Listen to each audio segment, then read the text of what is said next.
Hello, dudes. We're talking today about a new kind of straight line accelerated motion because so far we've talked about motion at constant velocity, which of course means two things. You should be able to identify what those two things are if an object moves with a constant velocity. We've also talked about, in general, motion with constant acceleration. So here's a new straight line accelerated motion, and it's called it's the case of free fall, what we call free fall. Objects in free fall move in a special way. Well, we talked about this earlier today in class. They have a constant acceleration due to gravity. We actually talked about the specific fact that things accelerate if and only if they're acted on by unbalanced forces. And if we say that an object is in free fall, it means that gravity is the only force acting on it. Let's even neglect things like air resistance. So gravity can provide an unbalanced force on something and therefore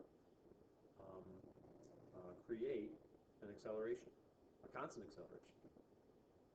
All right, so gravitational acceleration or constant acceleration due to gravity, we give it its own variable. Sure, it's an acceleration. We call it g, little g.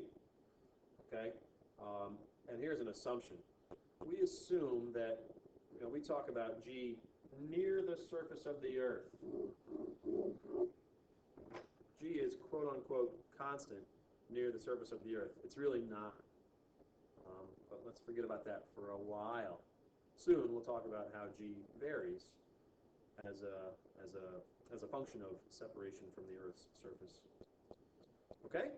Or really as a function of, never mind. I'm getting ahead of myself. So now I'm spilling the beans a little bit, but most of you calculated an experimental value for g already when we dropped the bowling ball out of the window. And oh yeah, well, a lot of people just sort of approximate g as 10 meters per second, but the accepted value near the surface of the Earth is 9.8. Some people say 9.81. 9.8 will say meters per second squared. Sometimes it's very convenient to call it 10. It's close enough to 10 in a lot of cases. So, in some cases we can say how far does a dropped rock fall in 5 seconds? Well, let's see. We could say dropped.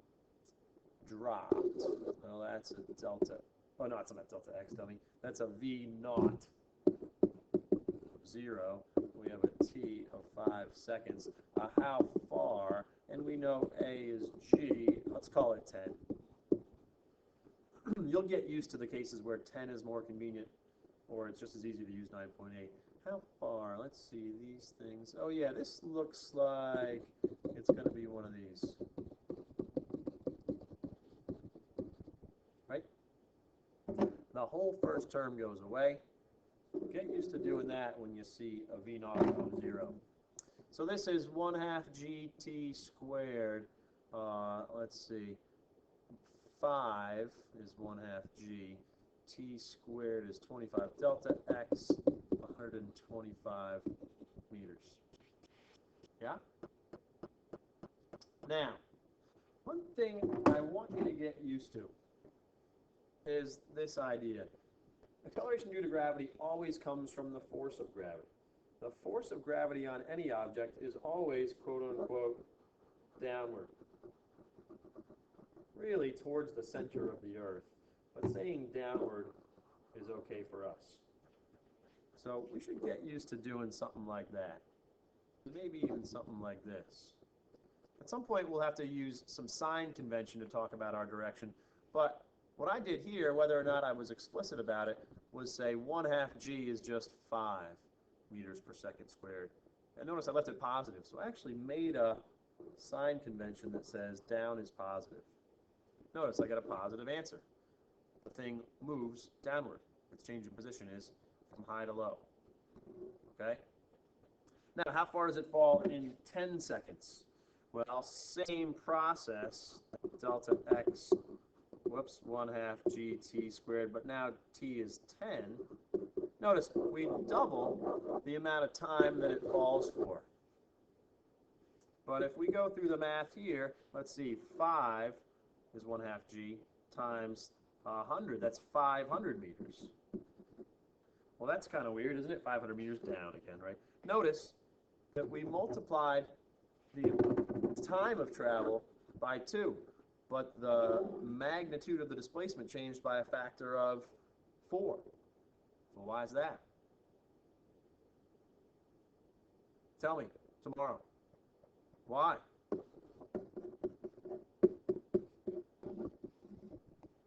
Okay.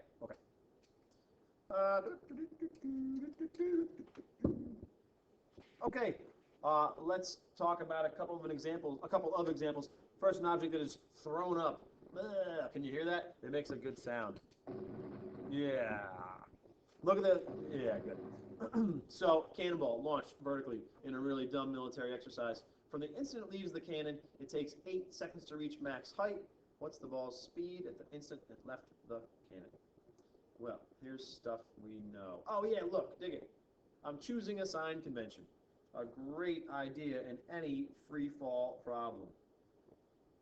Some of you will say, I don't know how to, just pick up as positive and down as negative if you're the freak out type. All right, you can always just use that. Some people like that. Up is positive, sure. I'll show you some different methods from time to time, but that one certainly works.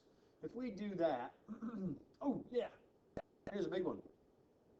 It takes 8 seconds to reach maximum height. Well, at the top, just like remember our cart on the air track, and we let it go up here real quick, and then it turned around. Remember our graph of velocity versus time, or even our graph of position versus time? There is an instant at the top of this one's trajectory and that cart's trajectory where, for an instant, the velocity is 0. So if we're saying that this 8 seconds is the time to the top, the end of that interval is at the top, we can say our final velocity is 0. Okay? And therefore, we can get rid of this. We know that's g. We know that's 8 seconds.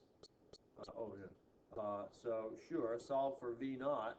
Now, yes, look at this. This is nice. The physics works out for us. Notice we're going to get a v naught that has to be the opposite sign of g, because they have to be, for us, in opposite directions. Right? When the cannonball was here, its v naught was in that direction. But g, like we said, is always downward, because the force of gravity that causes that acceleration is always downward. So we better darn well get opposite signs, meaning opposite directions, for v naught and g.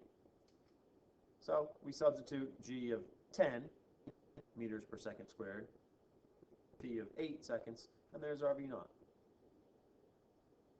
Is that the most accurate answer we could get, or the most precise? It's not, right? If you want to use 9.8, you'd get a more precise answer.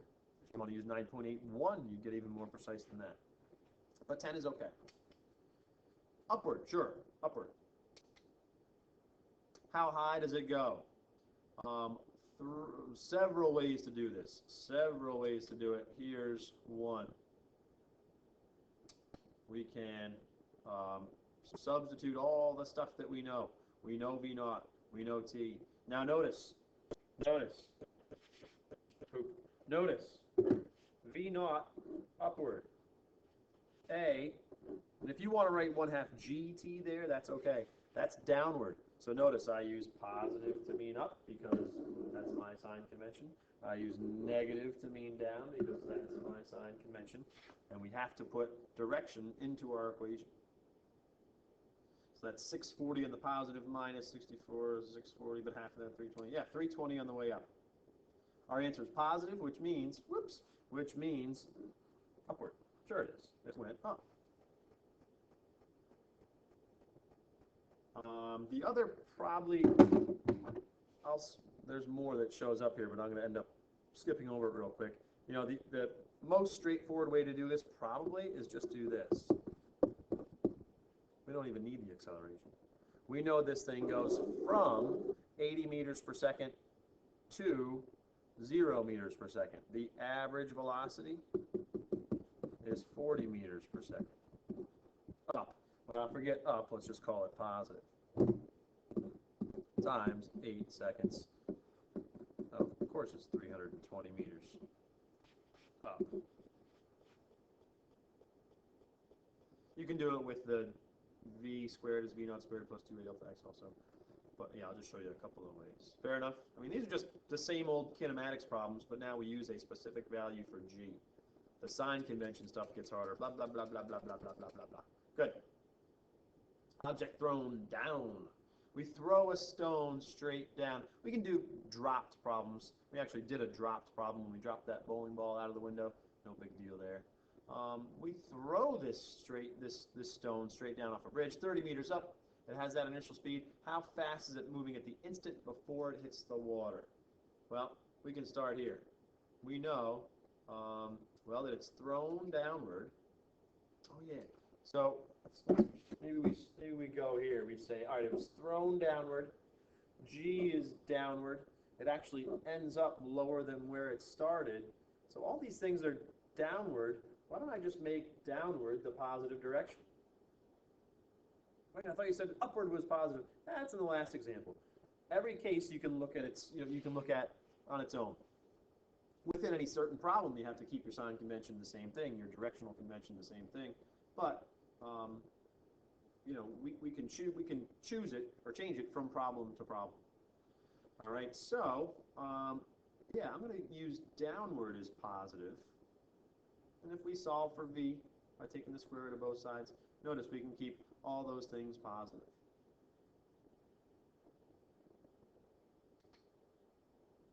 Now, here's the tricky part. We actually get two solutions, plus or minus, right? We have to choose the one that we know is right. It can be hard to do. We know it's downward. It was thrown downward. We know it ends up going downward. So we'll, choose the positive solution and say, yep, it was going downward. It's okay? It's okay. Yeah, right. Yeah. How long is it in the air? Well, let's see.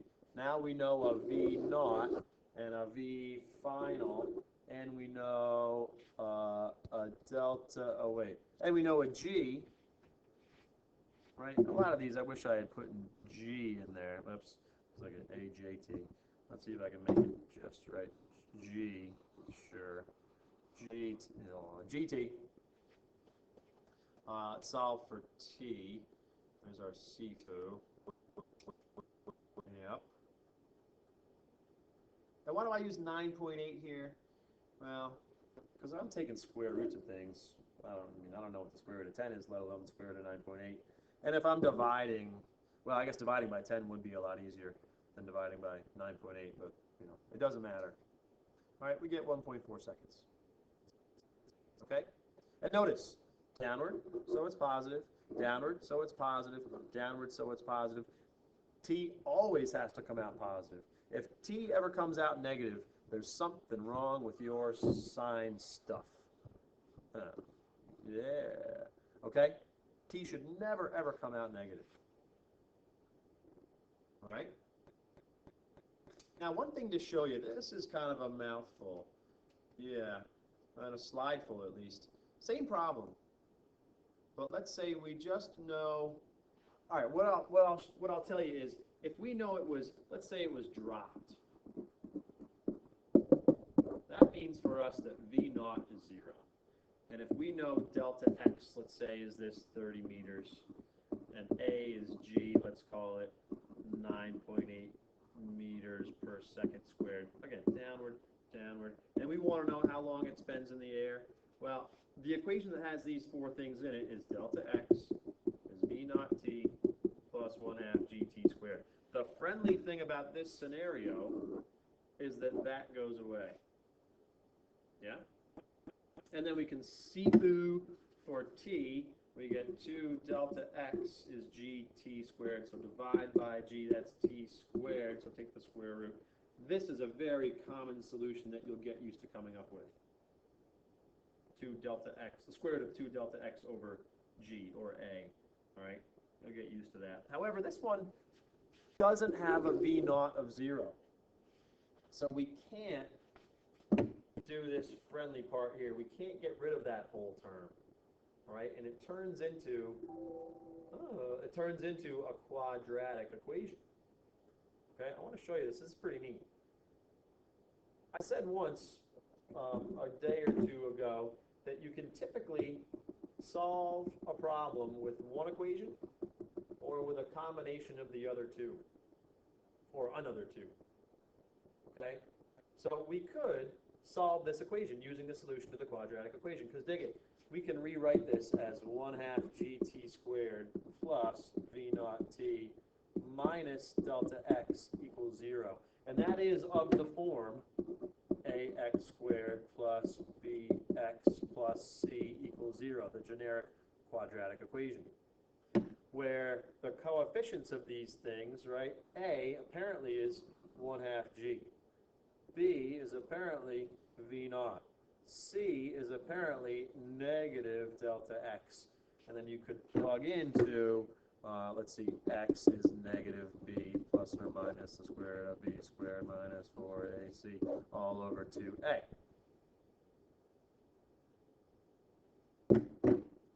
So, well, it's not x that we're looking for, it's t, right? Well, let's see. B is, oh yeah, like we said, v naught, so the negative v naught plus or minus, let's see, b squared, well, that's v naught squared minus 4, what's a? Oh yeah, a is 1/2 g, and what's c? Oh yeah, c is negative delta x. And what's 2a? Well, the 2. What's a? A is 1/2 g. So this comes out as our solution for t is negative v naught plus or minus the square root of v naught squared. Well, the two negatives turn into a positive, plus 4 times 1/2 is 2g delta x, and 2 times 1/2 g is just g. Well, that looks sort of familiar, right? At least parts of it do, right? The part of the square root looks familiar. Let's see where that came from. Well, here's the one equation solution. The two equation solution that we did on the last page had us first calculate v final. So we can say that v final is v naught plus gt, right? Or t is v minus v naught over g. Or I'll write it as t is negative v naught plus v over g. Starting to look more like this, isn't it? Well, how do we find the final velocity? Well, we said that v is the square root of v naught squared plus 2g delta x, right? That comes from v squared is v naught squared plus 2a delta x. So now we take this stuff and put it in here. And we get t is, well, our v naught from here, plus, well, remember, the square root gives us two solutions, the positive or the negative of that square root, v naught squared plus 2g delta x over g. Oh yeah, look, it's the same exact thing.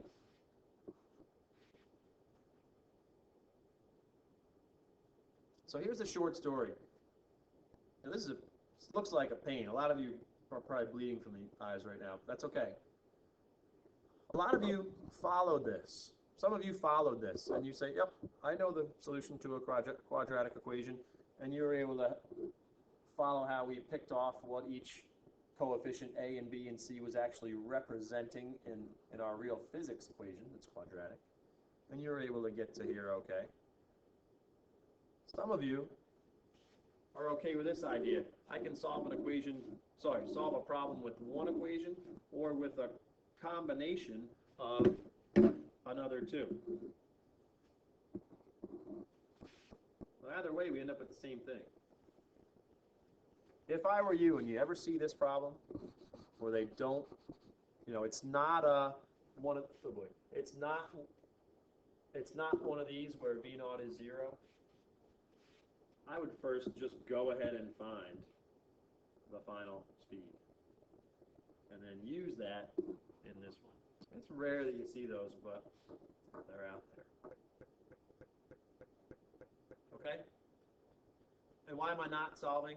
Well, because we just did this problem on the last page. You put numbers in here, you will get 1.4 seconds like we did here.